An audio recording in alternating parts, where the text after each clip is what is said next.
You just spent the whole Saturday cleaning. That entire time, your toddler has just begged for chocolate milk. And so you keep saying, be patient. Mommy's almost done. I'm almost ready. And you finally have the floors mopped. The kitchen smells fresh. And you are ready to sit there and enjoy that chocolate milk with your toddler. You pour the milk in the cup, stir in the Hershey syrup, and you are just beyond excited to be able to sit down on your day off and rest after a nice clean house is achieved. So, you hand the sippy cup to your toddler, and he drops it, and you realize, oh no, and just immediately you start having anxiety, and it kind of filters out of your mouth. You should have been more careful. You're old enough not to do that. I worked so hard this morning, and, now I have to redo the floors. And so you are like in panic mode, and you're rushing around. You're trying to find towels. You're trying to clean up all the spilled chocolate milk. And then your toddler's just watching this and feels pressure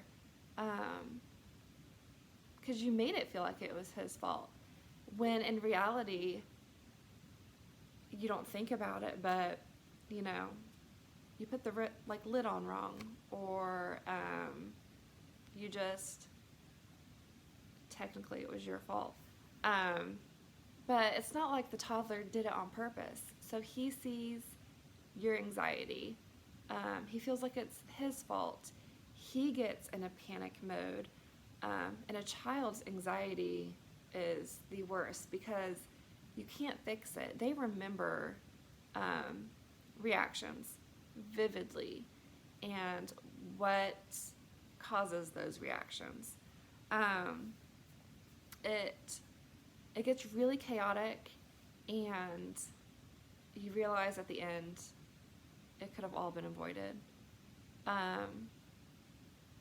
After the fact, when the words have already been said and the child felt the blame, it's hard to come back in, especially to a 2 or 3-year-old, and say, Mommy's sorry, I shouldn't have said that.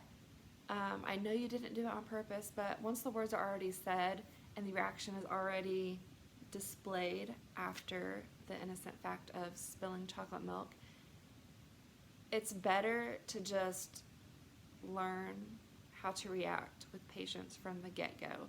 You can avoid stress. You can avoid those chaotic, uncomfortable positions. You can avoid the apology after the fact of how you reacted. Because when it comes down to it, the chocolate milk's going to get cleaned up either way. It just could completely change your day and your child's mindset and your mindset if you just learn how to react in a different manner. Because your reaction influences your child, which then influences how he acts when he gets older. And he can rub off his emotions on friends or relatives when he becomes an adult, how he raises his kids, which then in turn, how they raise their kids. I see kindness as a lifestyle that can impact others and how they react, because it is a revolving cycle throughout life that has a huge impact. First, kindness is teachable and it's learned. Being a young parent, I had a toddler. I've learned that through parenting my first time, how not to parent with my second child, because reacting not nicely, I noticed that my older child picked up on those habits. And that's a habit that you want to refrain from using. I've noticed that being in a more relaxed environment, knowing that the outcome of spilled chocolate milk, it's going to get cleaned up regardless, When you react with patience and kindness, um, you can see how your kids react after the fact as well, from witnessing over and over and over again repetitive kindness. Um, it's kind of like monkey see, monkey do. So you have to just put it in action. I mean, it's hard because I mean, innocent minds of kids, they are able to hold us accountable. And as parents, we do fail, and they can see the ups and the downs, and like through tough predicaments and situations that my kids have seen, they can understand the impact of reacting with kindness versus reacting with harshness or just instant like stressful words, and like body language. And so the more I've learned to be able to show how different scenarios can play out versus each kind of reaction, the more my kids can see the difference and see the positive sides of things, knowing that you're going to reach an outcome eventually. You might as well just learn and appreciate being taught how to react more patiently and more kind, and have that kind of like stop and think before instantly saying words and getting into a panic mode that's hard to go out of, at times. And again, you avoid that whole uncomfortable situation of, now that my kids are older, like saying, oh, mommy shouldn't have done that. I'm sorry how I reacted, and I'll try better next time. And as an adult, when your kids, because my oldest is a teenager, when he sees that I do make mistakes and I realize I make mistakes and I try to correct myself,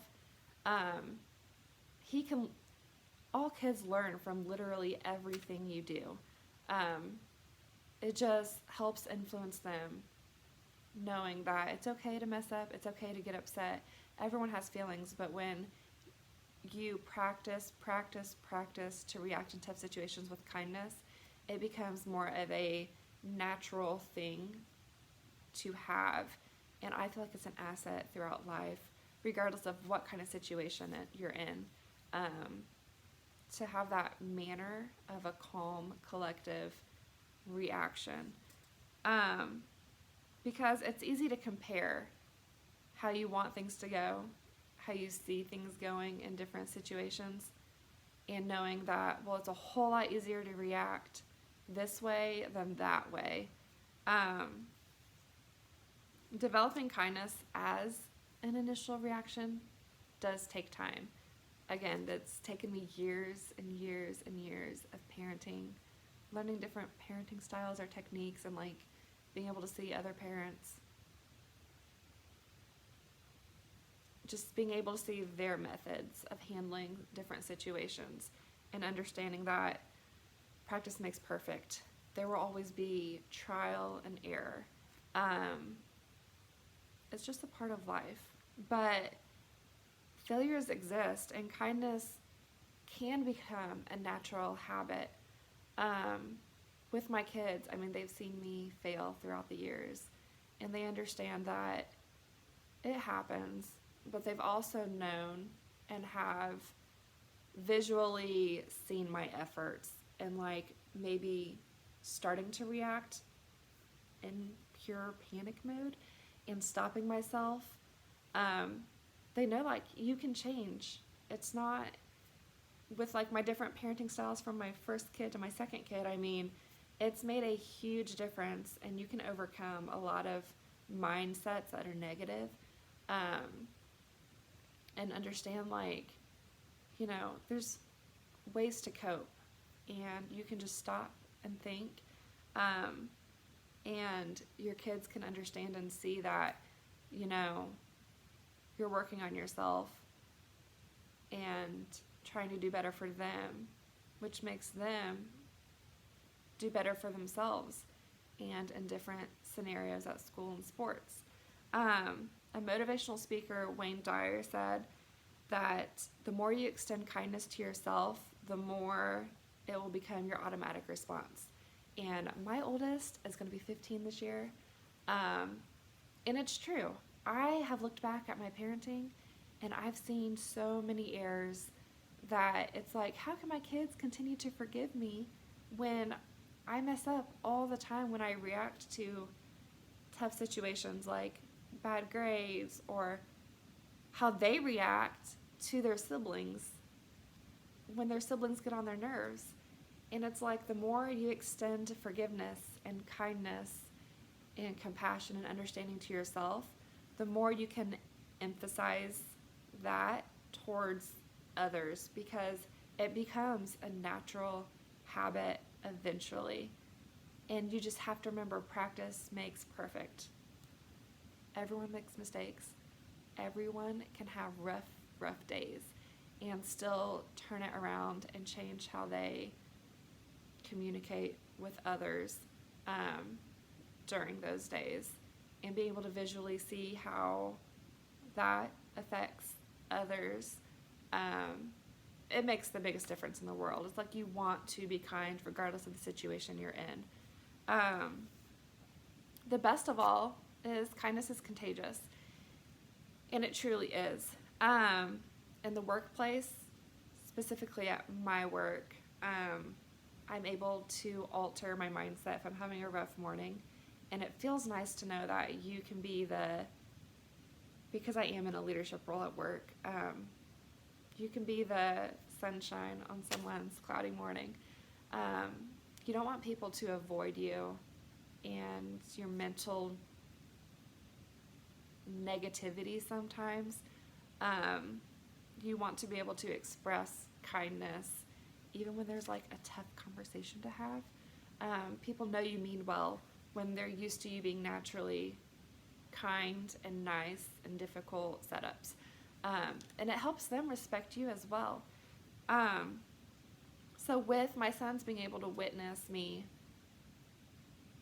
reacting differently, and knowing which way they prefer me to react, they have been able to pick up on different habits that I've attempted to train my mind for in different situations. And I see them at school helping others. I see them at sports, regardless if it's practice or if it's games. A lot of their teammates kind of look to them now. And as a team, especially with my youngest, who's 11, throughout the years, I mean, they're super competitive when they're young, but when he first began basketball, for example, when they lost, I mean, those little kids were the crankiest, most angry set of children I've ever seen. And throughout the years, I feel like my kids have been able to step up and say kind words in tough losses. Like, next year we'll beat them, or, we have to put this into practice next time. They don't make it like, oh, we lost. It's like, well, this is what we need to work on. And being able to alter your mindset, especially at that young of an age, I feel like I have been super proud and confident of, even failing as a parent, because my kids can understand the different concepts and how kindness affects others and their own mindsets. Christine Carter, through the Greater Good Science Center, had showed that they did a kindness experiment, and when you're around kind people, it makes you calmer, you felt stronger, and you're more energetic. And so I feel like with my kids, seeing how reacting with kindness is becoming a habit for me, and they are able to feed off that and have that mindset, they are able to influence their teammates and their peers. And they influence me sometimes when I'm having a bad day, because they show kindness and compassion. And I mean, even when I react harsh, they are young enough that it's impacted them with my learning ability, that they react kind to me. And it kind of makes me take a step back and be like, oh, whoa, like that was a huge example for them to be able to narrow down their emotion and just flat out be kind and nod their head and not kind of like lash out to me when I'm lashing out to them. I mean, a study on health facts about kindness at Dartmouth College had researched that one kind reaction creates a domino effect. And that's literally what it is all about, because kindness is contagious, and there's evidence of that. In my personal life, in my workplace, in sports events, and just, I mean, once you're kind to someone at the gas station, I mean, just simple reactions can be so influential to someone who doesn't maybe have that in their life or have someone working towards that, like I am with my kids. In conclusion, patience is key when it comes to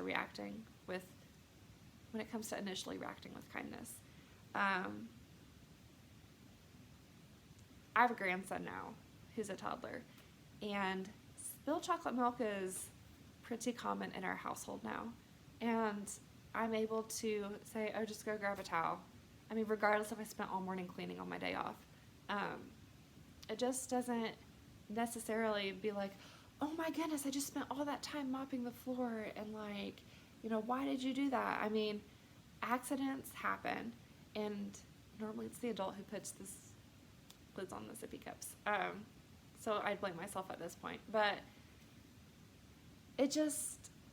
the whole demeanor changes. No one freaks out. My older kids, they don't get anxiety anymore. They just go grab a towel. It's going to get cleaned up regardless. If you act all chaotic and like stressed, or if you react with calm demeanor, understanding like we're cleaning it up, it's not that big of a deal. And that's helped my grandkid not react how my other kids reacted when they were little. It just proves the effect kindness has in general in my personal life. Seeing and being able to compare how I used to be and how I am now versus how my kids used to be and how they react now. I mean, understanding the importance of kindness and the impact it has on others, I feel is a huge life changer. So, will you start thinking about reacting with kindness when you find yourself in a challenge? It's a huge question. And again, practice makes perfect.